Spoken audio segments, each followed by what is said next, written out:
এবারের কাছে রাম দিবেছে চিন্তা ভাবনা করলাম ওই নবাবের পুত না হ ভাই তাসি হ বা কো ওই গেছিলি জানোই তো বরবাদ সিনেমা দেখে আসলাম।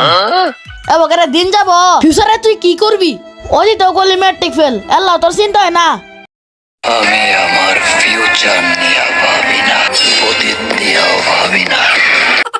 বুঝছি পোলার মাথা বরবাদ সিনেমার ভূত চাপছে তো বাবা আসো তোমাকে বরবাদ সিনেমার অ্যাকশন দেখাই কে রে আব্বা অ্যাকশন কেমনে দেখাবো?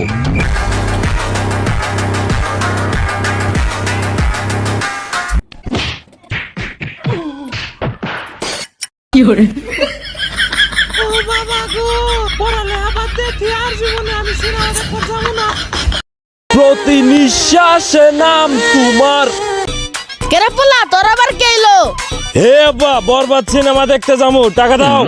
কাম করতে করতে জীবনটাই বরবাদ করে লাইলাম আর আসে টেয়া নিবার আব্বা তুমি টাকা দিবা না? আরে বাবা দাঁড়া দাঁড়া দাঁড়া দাঁড়া বরবাদ কখনো দাঁড়ায় না।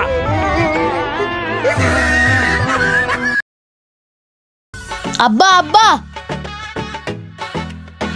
কি কস? আব্বা তুমি না রাইতে পরীক্ষা ফিস দিবা চাইলা পরীক্ষার ফিস দাও কিসের পরীক্ষা? আমার কাছে কোনো টাকা নাই, তুই আমার লগে কাম কর। আঙ্গুর স্কুল আর একটা নতুন ম্যাডাম আসছিল নতুন ম্যাডাম আর তোমার সাথে করে নিয়ে যাবার কইলো কি আর করা যাই গে বাবা টাকা 10,000 নিয়ে আইছি, তোর ফিস চলবো না? ও আব্বা চলবো দেরি করতাছস কে তাহলে? চল পরীক্ষা লেট হয়ে যাবো কেন? আব্বা তা গামছাটা থুয়ে যাও একটা গামছা কোনো ব্যাপার নাকি রে, ফেলে দিলাম। চল। কত বড় লুচ্চা বাবা মার যেই ম্যাডামের কথা শুনছে 5,000 টাকা 10,000 টাকা আনছে এই কি গুনগুন করতেছস? পরীক্ষা লেট হয়ে যেতেছে না? তাড়াতাড়ি আয়। আব্বা তোমাকে একটা প্রশ্ন করি হ্যাঁ বাবা বল। আচ্ছা আব্বা মানুষ মরে যায় কে বাবা মানুষের জীবনটা হলো মোমবাতির মতো, এক সময় না এক সময় নিভে যাবেই, তেমনি মানুষের জীবনও এক সময় না এক সময় শেষ হয়ে যাবে। কিন্তু আব্বা আমার কাছে মনে হয় তোমার জীবন কারেন্টের মতো কে?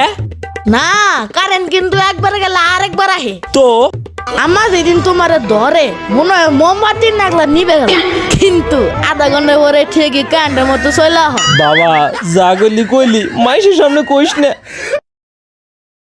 মাথার চুল সব পাক ধরে যাইতাছে, আব্বার কাছে যাই। এই সুযোগে যদি বিয়ের কথাটা বাড়ি দেন যা।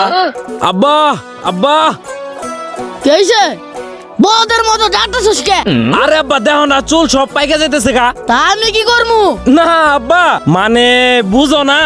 ও বুঝছি বুঝছি যাই হালার বুধ ভাবতে হবে দুদিনে মনের কথাটা বুঝলো।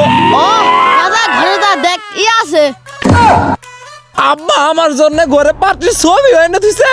ও ঘরে কলব আছে যা মাথায় কলব দেখা হালার পুত সব সময় খালি মোটর নিয়ে খেলা করে।